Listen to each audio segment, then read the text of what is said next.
Home gardening, and our expert Sally Cunningham joins us now live from Buffalo's Delaware Park. Good morning, Sally.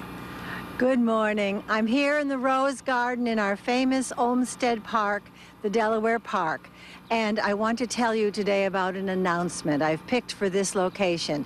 This is the week that we are opening the National Garden Festival that Western New York owns. It begins on Friday and runs for 5 weeks of amazing garden-related programming, something for tourists and for all of us to do. We're starting the festival this Friday at the Botanical Garden with a guest speaker, Carrie Ann Mendez, and a great party that begins at 5:30. And all of you, the public, is invited. So come on into the garden.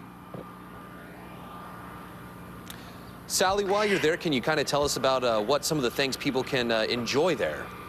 Yes, well, the Delaware Park Rose Garden is used by joggers and riders and bikers and dog walkers, and it has weddings, and it is an outstanding display place for the All-America Selection roses as well as traditional roses. The Rose Garden is maintained by the Buffalo Olmsted Parks Conservancy, and you couldn't find a better place to study the beauty of roses.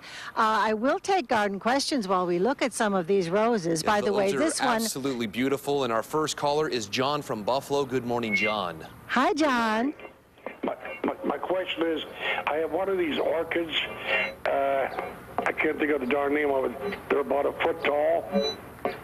Could you tell me how to make them rebloom again, please? Sure. After a rose is rebloomed, there's a matter of repotting it, cutting back the stem somewhat, and I always recommend that people go to the Orchid Society at the Botanical Garden on a Wednesday morning, and they will do it for you. So consider that. It's easy to do. All right, our next caller is Becky in South Dayton. Good morning. Hey, Becky. Becky, are you there? I'm there. Okay. What's your question? I have a large peony bed that I know has been established for at least 80 years, and it's still beautiful, but some of the plants are starting to become thinner, and I know an established bed will go maybe 100 years, and I'd like to know if there's anything I can do to refurbish the plants to keep them going so they don't die out. I would right now with your peony bed. Sometimes they bloom a little less if the eyes at the base get exposed. I would wash away a little of the extra old debris and soil accumulating at the base of the peony. I would also cut them back at the end of the year totally, but I would now fertilize some. I would use a higher phosphate fertilizer, the kind that encourages blooms in other plants, so a balanced or a 0-18-0 fertilizer to encourage the peonies to produce a little more for another year. I think just because they live for 50 years, we take them for granted, like many of us mature people.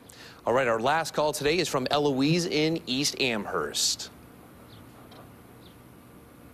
Eloise, what's your question? Good morning. Yes, I have an orchid, and the stem where the flowers come died off. Will I get a new stem back or no? Boy, it must be Orchid Day. Of course, you can cut back your orchid stem, cut it back to the next node. It should reproduce. And we talked about that before. Now, I'm going to go right back to the National Garden Festival and say, everybody, I'd like to see you at the Buffalo Olmsted Park's Botanical Garden. It's a wonderful, wonderful place to join for a party on Friday night. And there's much more going on. On Sunday is the Lewiston Garden Festival. On Saturday, Lockwood's Greenhouses has Perennials Day with the Carrie Ann Mendez guest speaker and other speakers. So we are starting with a bang. And every week this summer, for the next 5, I'm going to be telling you of something to do on a Thursday, Friday, Saturday, or Sunday. So join us. I'll see you in the gardens. Sally, looks absolutely beautiful there, and hope you have a wonderful day and a good place for some people to maybe take their fathers if that's what they're into today. All right, well, coming up